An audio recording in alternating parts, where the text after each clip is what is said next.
Halo semuanya, video ini adalah episode pertama dari series terbaru di YouTube channel gue, Diskusi Investasi, di mana gue bakal sharing pengalaman dan semua pengetahuan gue tentang analisa teknikal. So, semoga setelah series ini selesai, teman-teman bisa trading secara mandiri dan pastinya dapetin profit. So, udah pasti video ini akan menarik dan pastikan kalian nonton sampai selesai. Di episode yang pertama ini, gue bakal bawain materi mulai dari yang basic banget, tapi menurut gue pribadi setelah gue backtest, gue coba dengan materi basic yang 1-2 cara analisa ini, sebenarnya kita udah bisa trading dan dapat profit. So, langsung aja kita mulai. Yang pertama adalah mother of all technical analysis, yaitu support and resistance. Nah, sebenarnya konsep support and resistance ini tuh sederhana banget, dan tenang aja, gue udah survei, gue udah tanya ke banyak banget temen gue yang mungkin tradingnya 5 tahun, 10 tahun, 15 tahun, dan mereka semua sepakat bahwa support and resistance ini penting banget, dan ini yang mendasari pergerakan harga, ya, makanya disebut mother of all technical analysis, dan gue sepakat juga. Kenapa? Karena dengan mempelajari tarikan garis yang kelihatan sederhana ini, sebenarnya kita sedang mempelajari psikologis perilaku pasar. Ya, karena psikologis itu yang akan menentukan tindakan para trader, dan tindakan para trader inilah yang akan mengisi kolom bid dan offer sehingga terjadi pergerakan harga. Yap, bener, gua setuju. Pasti kalian bakal ngomong, bro, ini kan cuma tarik-tarik garis sederhana, cuma kayak begini, masa iya sih ini bisa memprediksi pergerakan harga selanjutnya tuh bakal kemana? Dan gue mau jawab, yes, bener banget. Ya, kita bakal langsung praktek aja, gue nanti bakal jelasin. Dan di sini kalian udah lihat ya, gue ada share screen. Ini adalah chart BTC, chart Bitcoin ya, yang gue tampilin, dan gue udah gambarin garis support dan resistennya. Yang pertama yang warna putih ini adalah horizontal support and resistance, ya, gue kasih warna garis putih. Kemudian yang kedua yang garisnya warna kuning ini, kalian bisa lihat ini namanya adalah trendline support and resistance. Dan oke, pasti muncul pertanyaan lanjutan, bro, gimana lu gambar garisnya? Kenapa bisa taruh garis putih di sini? Kenapa bisa taruh garis kuning di sana? Oke, gue bakal jelasin ya. Jadi sebenarnya kayak yang tadi gue bilang, support and resistance itu simple banget ya. Kita cukup tarik garis dari satu puncak atau lembah ke puncak atau lembah yang lain. Jadi intinya kita cuma tinggal cari lowest point, ya, cari lagi satu lagi lowest point di depan. Terus nanti kita tinggal tarik garis dari ujung sini ke ujung yang sana. Ya, ini berlaku juga mau itu horizontal atau trendline. Ya, bener, sesimpel ini aja kita udah bisa melakukan analisa untuk trading kita. Terus setelah kita gambarin garis, artinya apa? Artinya ada kemungkinan setiap kali harga bergerak mendekati garis yang kita gambar ini akan terjadi pantulan. Misalkan nih ya, kalian bisa lihat garis yang di sini, garis putih yang di bawah sini, ini adalah horizontal support. Ya, kenapa dibilang support? Kenapa bukan resisten? Karena ketika harga mendekati support, ya, support itu ada di bawah, ini ibaratnya kayak lantai gitu ya. Ketika harga mulai mendekati area support, maka kemungkinan, ya, secara historical kan kita lihat nih, udah 2 kali, 3 kali, 4 kali mantul dari garis yang di bawah ini, garis support. Berarti nextnya, kalau harga bergerak mendekati poin ini lagi, maka kemungkinan dia akan mantul dan bergerak ke atas. Ya, ingat ya, jadi support adalah area pantulan. Kalau misalkan harga turun, kena support, dia bisa mantul balik ke atas. Ini namanya support. Sebaliknya, yang namanya resisten itu adanya di atas. Atau kalau tadi lantai, ini gue gambarkan sebagai plafon ya, biar gampang ingetnya. Jadi setiap kali harga bergerak naik dan mendekati area resisten, maka kemungkinan harga itu akan mantul dan bergerak balik turun ke bawah. Kenapa? Karena kita percaya history tend to repeat itself. Jadi kalau misalkan dulu pernah kejadian kena resisten mantul turun, maka next time kalau kena resisten lagi, dia bakal bergerak turun.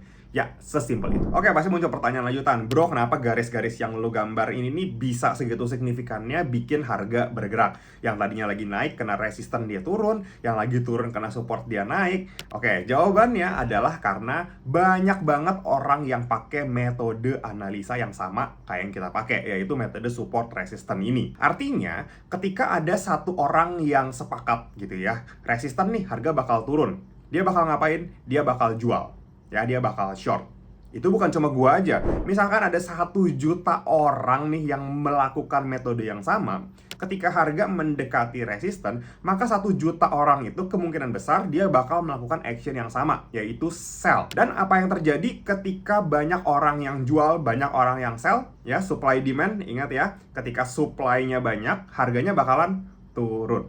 Betul. Jadi sebenarnya di sini tuh kita mempelajari psikologis pelaku pasar, yang nanti psikologis itu akan jadi action ketika mereka ketemu resisten, mereka semua bakal sepakat untuk sell ya, untuk jual, untuk short. Sebaliknya, kalau misalkan mendekati resisten nih ya, 1 juta orang, mungkin 2 juta orang pakai metode yang sama, punya tarikan garis yang sama. So 2 juta orang ini sepakat kalau misalkan di area bawah sini, ini adalah momen yang tepat untuk buy, untuk long, ya, sehingga mereka create demand. Ya, demand yang banyak itu bikin apa? Betul, harganya bakalan naik karena demand, karena permintaan yang tinggi. Sesimpel itu. Ya, harus sampai sini teman-teman udah cukup nangkep ya. Ketika kita belajar tentang support resistance ini, sebenarnya kita mempelajari psikologis, behavior market, dan money flow yang nantinya akan tertuang jadi bid dan offer. Tapi pasti teman-teman yang kritis punya pertanyaan lanjutan kayak, bro, misalkan nih lu pakai support resistance tapi pergerakan harganya nggak sesuai sama analisa lu.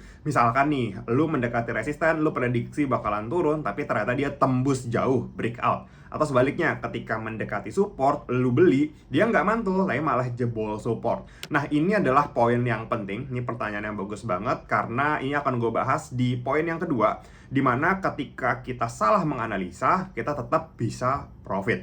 Aneh kan? Salah analisa kok profit. Nih ya, sekarang gue jelasin poin keduanya. Jadi hal kedua yang mau gue kasih tahu di sini ada yang namanya risk to reward ratio.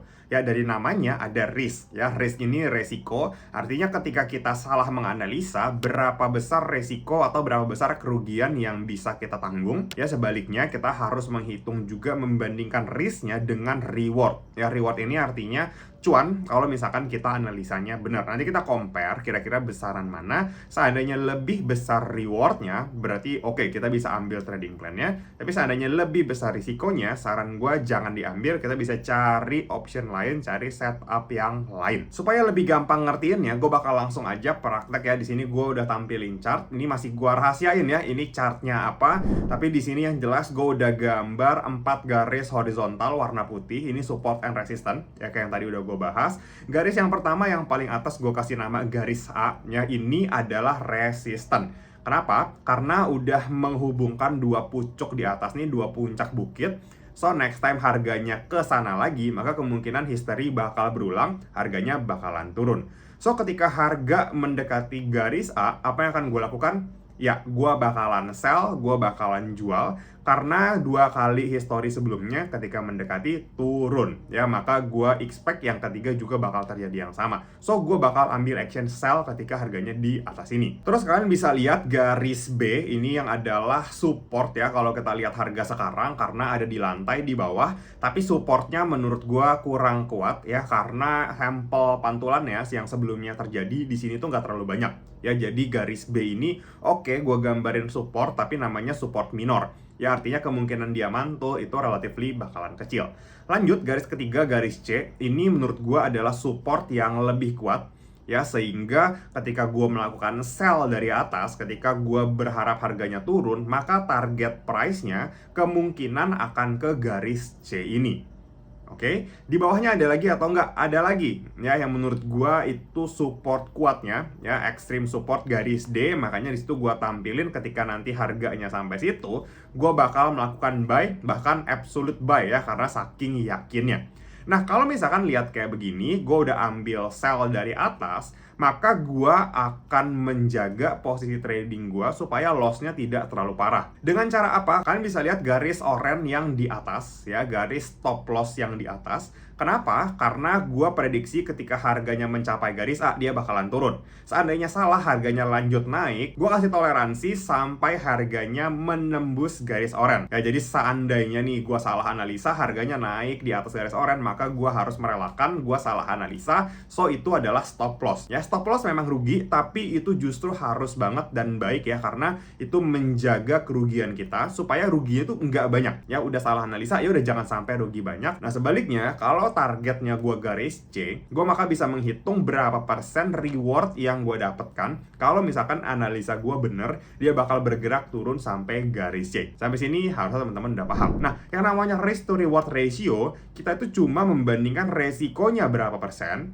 dibandingkan dengan rewardnya berapa persen. Dan ingat, kalau teman-teman mau dapat rasio yang bagus, usahakan risknya itu lebih kecil dibanding reward. Pasti dong, kita nggak mau risikonya lebih besar, kita mau cuannya lebih besar. Jadi risiko nih, misalkan rugi $10, nggak apa-apa. Tapi seandainya analisa kita benar, kita bisa profit berapa? 20-30 dolar. Ya, profitnya itu 2 kali lipat lebih. So, risk to reward ratio yang menurut gua ideal adalah 1:2. Ya, jadi seandainya risikonya 1%, maka rewardnya minimal 2%. Risikonya 10%, rewardnya minimal 20%. 1:2. Seandainya udah di atas itu, berarti menurut gua trading plan ini cukup oke dan bisa kita execute. Nah, kenapa risk to reward ratio 1:2 minimal? Itu penting banget. Oke, gua kasih gambaran nih ya. Misalkan nih, kita melakukan 10 kali trading. Anggaplah 6 kalinya kita rugi. Ya, benernya cuma 4 nih. Ya, bener cuma 4 loh, salahnya 6. Artinya lebih banyak salahnya. Tapi kalau misalkan salahnya 6 kali itu kita cuma loss $10, artinya $10 kali 6 kali loss, itu cuma loss $60. Sedangkan dari 4 kali bener, kalau misalkan profit kita 1 kali bener itu $20, artinya $20 kali 4, ya, karena kita benarnya 4 kali, so profit kita jadi $80. Ya, $80 profit kurangin $60 rugi, total kita tuh masih profit, masih cuan $20. Jadi meskipun kita analisanya lebih banyak yang salah, seandainya di-combine sama risk to reward ratio yang bagus, overall kita tetap masih bakalan profit. Oh ya, sorry, gue lupa spill, chart yang tadi gue pakai untuk analisa ini adalah chart XAU atau gold atau emas. Nah, ini gue tradingnya pakai Okta, dan buat teman-teman yang mau langsung praktek, mau langsung cobain analisa support resistance dan risk to reward ratio yang tadi, teman-teman langsung aja bisa coba trading pakai Okta juga. Nanti link untuk daftar dan downloadnya gue taruh di bawah ya, di kolom deskripsi, supaya kalian lebih gampang. Dan untuk kalian, kalau misalkan kalian pakai kode promo ya, belajar 2024 ya, pas daftar nanti kalian bisa dapetin ekstra bonus 100% deposit. Ya, seandainya kalian cuma trading modalnya $100, kalau misalkan kalian pakai kode promo itu, kalian bisa langsung dapat trading saldo $200. Yang artinya itu bonus, itu buffer seandainya teman-teman salah analisa, yang loss itu ya masih ada deposit bonus itu loh, yang masih bisa terus ditradingin, diputerin supaya dapet cuan. Langsung aja ya, kalian langsung aja cek kolom deskripsi,